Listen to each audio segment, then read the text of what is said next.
Hammaga salom. Bugun sizlar bilan mikrofon oldida Samuel tahlilchi va bugungi videoda Jodugarlar jangi animesining 3-fasl 1-qismi haqida barcha savollaringizga javob topasiz degan umiddaman. Demak, videochamizni boshlashdan oldin videoga like bosib kanalga obuna bo'ling. Biz 4000 ta obunachiga juda oz qoldik. Demak, obuna bo'lgan bo'lsangiz, biz videoni boshlaymiz. Demak, birinchi bo'lib qismni kirish roligidan, ya'ni introsidan boshlasak. Bu yerda bir nechta siz bilmagan narsalar bor. Masalan, kirish roligidagi Kenjuku qo'lidagi naychaga o'xshash narsa bilan shahar modeliga qaraydi va uni ko'zini ko'rsatishadi. Bundan oldingi bir sahnada Yuji Itadori tepasidagi oyda shu ko'z ko'rinadi. Ya'ni bu o'sha Kenjukuning ko'zi. Va rolikning bitta qismida bir nechta sahnalar juda tez o'tib ketdi. Biz o'sha sahnalarni sekinlashtirsak, bu yerda bu rasmni ko'rishimiz mumkin. Rasmda Yuji Itadori va ikkita la'nat ruhi bor. Biz esa Chosoni ko'zidan ko'ryapmiz. Bu ikkita la'nat ruhini tanimagan bo'lsangiz, bular Nobara va Yujiga qarshi jang qilgan ikkita la'nat ruhlari. Chosoni ukalari. Bu rasmda ko'rinib turibdiki, bitta oila jamlanib olgan. Nega bir oila deyotganimni sababini aytsam, Choso Yujina akasi va bu ikkita la'nat ruhi Chosoni ukalari. Demak, bu yerda aka va ukalar yig'ilib o'tirishgan rasmni bizga ko'rsatishgan va men buni iloji boricha qisqa qilib tushuntirdim. Bundan keyingi sahnada shifoxonada yotgan ayolni ko'rsatishdi. Bu Yujina onasi. Bu rasm unchalik muhim emas. Yana bitta keyingi rasmda biz Yujini o'zi va onasini ko'ryapmiz va Yuji hali tug'ilmagan ekan. Bu rasm horror va fantazi turdagi rasm, ya'ni qo'rqinchli. Buni bir ko'rib anglash mumkin. Keyingi sahnada ikkita yosh bolalarni ko'rsatishdi. Katta ehtimol bilan bu Maki va Mei'ni rasmi. Introdagi qolgan sahnalar unchalik muhim emas. U yerda shunchaki yangi qahramonlar ko'rsatilgan: Hakari, Noya va boshqalar. Endi animeni o'ziga qaytsak. Va bu qisqa video, ya'ni introdan oldingi sahnani tahlil qilmayman. Sababi u sahna chalkash va tahlil qiladigan narsani o'zi yo'q. Shuning uchun introdan keyingi sahnani tahlil qilaman. Bu sahnada bizga Zenin Noyani va Makkini onasini ko'rsatishdi. Ularning gapiga qaraganda, klanga yangi boshliq kerak ekan va bunga da'vogarlardan biri Makki, lekin uni hayoti o'lim yoqasida ekan. Buning sababi Shibuyada Jogo uni yoqib yuborgani. Keling Zenin Noya haqida gaplashsak. Uni maqsadi Zenin klani boshlig'i bo'lish. Lekin Nobito Zenin, ya'ni avvalgi klan boshlig'ining vasiyatiga ko'ra, Gojo Satoru o'lsa yoki ruhiyatsizlikdan o'z kuchini yo'qotsa, klan boshlig'i Fushiguro Megumi etib tayinlansin deb aytilgan edi. Va bu Zenin Noyaga yoqmaydi va anime davomida u bir necha marta Fushiguro Megumini o'ldirishim kerak deb aytadi. Uni topib o'ldirishga ham harakat qiladi. Endi esa Zenin Noyani texnikalari haqida gaplashsak. Quloqlaringizni katta qilib ochib qo'ying. Bunga tushunmay qolishingiz mumkin. Demak, boshladim. Noya Zeninning proyeksion sehr texnikasi. Buni Makki bilan jangda ko'rsatishgan edi. Bu oddiy tezlik emas. U vaqtni animatsiya prinsipi bilan majburlab ishlatishdir. U jang boshlaganda 1 soniya ichida tanasi qanday harakat qilishini oldindan yozib qo'yadi. Ya'ni qayerga qadam tashlaydi, tanasi qaysi burchakka buriladi, zarba qayerdan chiqadi. Barchasini oldindan belgilangan bo'ladi.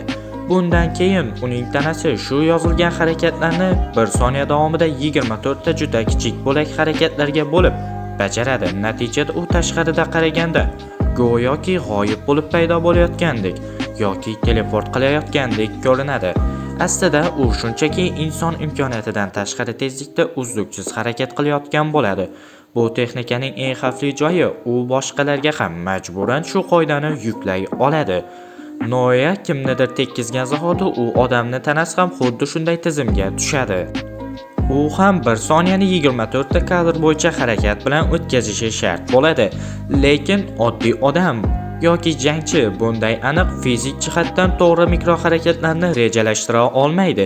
Agar tanasi muvozanatni buzsa, harakat yo'nalishi noto'g'ri bo'lsa yoki birdaniga refleks bilan qimirlab yuborsa, tizim xato deb qabul qiladi. va tana bir lahzaga qotib qoladi. Bu muzlash emas, balki harakat algoritmi buzilgani uchun tanani majburan to'xtatish. Shu sabab Noya juda xavfli, u o'ta tez yaqinlashadi, tegadi va raqibini harakatdan chiqarib, o'sha qisqa lahzada zarba beradi. Lekin texnika ham mukammal emas.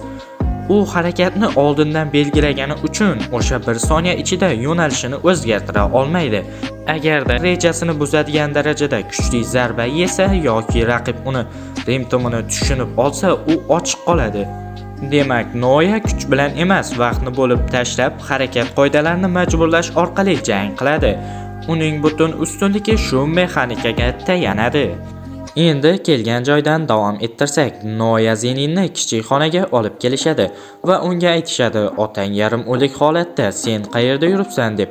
Demak, uning otasi hayoti qil ustida ekan va u xonaga "Men Zenin klanining boshlig'i bo'laman, aka va ukalarimdan esa foyda yo'q" deb aytadi. Bu yerdagi ikkita klan a'zolarining ismini aytsam, oldinda turgan oq soch Zenin Ogi Makki bilan Meining otasi, orqada o'tirgani Zenin Jinichi va ularni Zenin Noya kamsitadi va ular unga hujum qilishadi. Shundan so'ng xonaga qandaydir hobbit kirib keladi. Va Zenin Nobito avvalgi klan boshlig'ini vasiyatnomasini o'qiydi. Oldinroq aytgan gaplarimni aytadi, ya'ni klan boshlig'i Fushiguro bo'lsin va hokazo. Keyin esa Zenin Noya Fushiguro bilan Yujini o'ldirishini aytadi.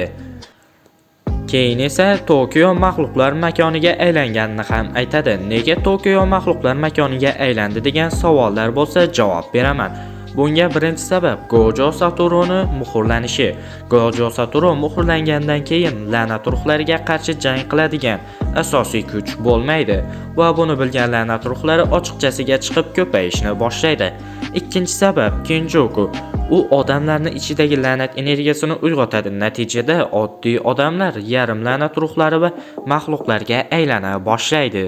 Shuning uchun Tokioni la'nat ruhlari bosib ketgan. Keyingi sahnada bizga Yuji Itadorini ko'rsatishdi. Shibuyadagi hodisalardan so'ng u ancha qayg'uda, sababi u sukunlanib ancha odamlar o'limiga sababchi bo'ldi. Nobara va Nanamining o'limini o'z ko'zi bilan ko'rdi va balki ularni qutqara olmagani uchun o'zini ayblayotgan bo'lsa kerak. Va bu yerga Choso kelib uni yupata boshladi va ular la'nat ruhlariga qarshi jang qila boshlashdi. Birdan Zenin Noya paydo bo'ldi va ulardan Fushiguro qayerda ekanligini so'radi. Lekin u bu yerda yo'qligini ko'rdi va Itadoriga "Sen qatl etilishga hukm qilingansan. Endi seni himoya qiladigan Gojo Satoru yo'q" dedi. Va aytishlaricha Gojo Satoru avvallari ancha jodugarlarni shunaqa saqlab qolgan ekan. Noya Zenin Fushiguroni o'ldirish kerakligini aytib, ularga hujum qila boshladi. Va bu yerda o'sha mashhur memga aylangan sahnani ko'rishimiz mumkin. Va shaharni birdan qandaydir aura egallay boshladi. Va Yuta Akutsu paydo bo'ldi. Zenin Noya unga "Men sen tarafman, Itadorini o'ldirishdan oldin shoshilma, men Fushiguroni topish uchun undan foydalanaman" dedi. Choso esa Yujiga aynan Yutadan qochishini va uni o'zi Noya bilan jang qilishini aytdi. Jang boshlandi. Jang orasida Yuta Yujiga "Men jismonan kuchli emasman, lekin la'nat energiyam buni o'rnini bosa oladi" dedi. Va menda ham Gojonikidek zaxira energiya bor, lekin Gojo Satoruda 6 ko'z bo'lgani uchun u texnikasini ishlasa energiyasi ketmaydi dedi. Jangda Yuji Yutani qilichini sindirdi, lekin o'zi yaralandi. U Yutaga endi hujum qilmoqchi edi.